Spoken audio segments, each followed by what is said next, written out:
tigil na pagtaas ng ating gasolina.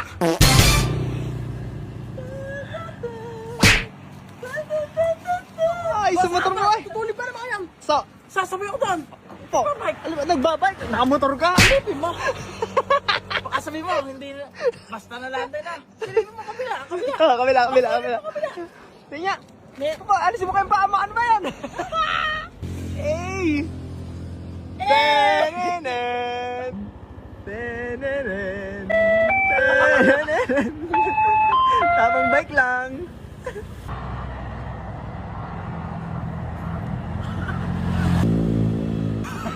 May makina pa. May makina. Mamaya ka mamasilip yan. Ikarga muna natin. Ari nang basta na ikarga.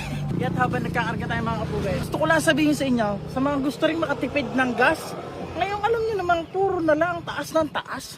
Kasi parang kayo nito, i-chat nyo na at gawin mo bike lane. Huwag naman. Awag na. Hindi naman kami katulad nyo po. Naloko-loko lang sa mundo. Ayan boss, pedal na lang talaga. Pedal na lang boss talaga. Oh!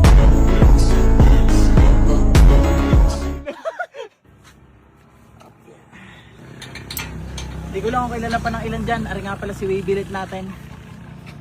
Matagal-tagal din ito hindi nakita. Ito na siya.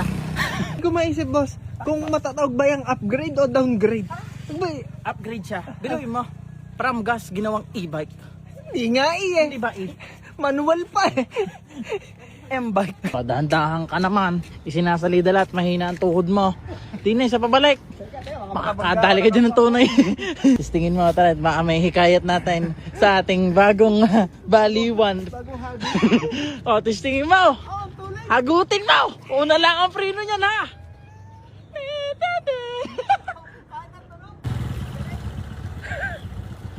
Tamo naman ako. Ha? Baka mabigta lang pedal ha. Huwag mong hagutin. Bigla paparadahan ka. Parang kulang sa aura.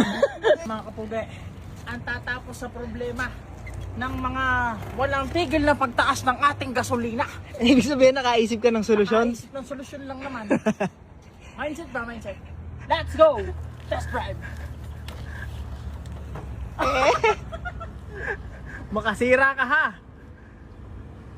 Hey, braking! Hey! Naka 4B lang naman.